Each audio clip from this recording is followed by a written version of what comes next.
تخيل اننا فعلا ممكن نكون شفنا ريال مدريد هيلعب ازاي الموسم الجاي، لان في الحصه الاولى لجوزيه مورينيو بعد ما استعاد جميع اللاعبين من الاجازات كان في شكل واضح للضغط وبناء اللعب. وتعالى اوريك ازاي. بص معايا هنا هتلاقي ان ريال مدريد اللعيبه اللي معاها الكوره بتلعب بشكل 4-3-3 واضح، في المقابل الفريق اللي بيدافع بشكل اقرب ل 4-2-3-1. وطبعا دي حصه تدريبيه، ولكن واضح ان مورينيو بيختبر ازاي الفريق ممكن يبني اللعب وازاي الفريق ممكن يضغط. وهنا هيبتدي يظهر اول خطأ في ريال مدريد. المهاجم خرج يضغط على مدافع ريال مدريد، ولكن زاوية الضغط كانت مش مظبوطة. لازم يقفل زاوية التمرير على كورتوا وروديجر، لانه كده فتح الكفر شادو بدل ما يستخدم جسمه ويقفل زاوية التمرير على كورتوا وروديجر.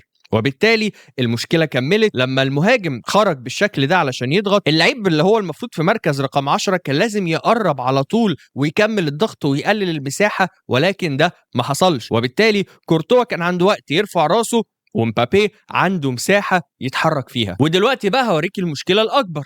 كوناتي هنا كان المفروض شايف مبابي بيتحرك في المساحة بين قلب الدفاع والظهير، ولكنه فضل سايبه يتحرك براحته خالص، وكمان وضعية جسمه مش جاهزة للجري لورا. الراجل واقف وشه المرمى المنافس قدام لعيب أسرع منك زي كيليان امبابي، خصوصا في تمرين انت بتلعب دلوقتي تمرينة ما فيهاش مصيدة تسلل. كان لازم يبقى واقف بشكل جانبي علشان يقدر يشوف امبابي ويشوف الكرة في نفس الوقت ويبقى جاهز للسباق بوضع اسمه سايد اون. والافضل كان كمان يرجع كام خطوه لورا علشان السباق السرعه ده طبيعي هيبقى لصالح كيليان امبابي، لان برضو زي ما انت شايف اول ما كورتوا شاف المساحه لعبها فورا لامبابي، وامبابي محتاجش يستلم. وشوف كوناتي بقى فين وامبابي بقى فين، مع ان اصلا في بدايه الكره كان كوناتي هو اللي اقرب للجون. وطبعا امبابي في الموقف ده ما بيهزرش، فيرست تاتش عالمي باكورد جون. ده موقف يوضح لك الهشاشة الدفاعية ومشاكل الضغط اللي عند ريال مدريد، وفي نفس الوقت قوة استغلال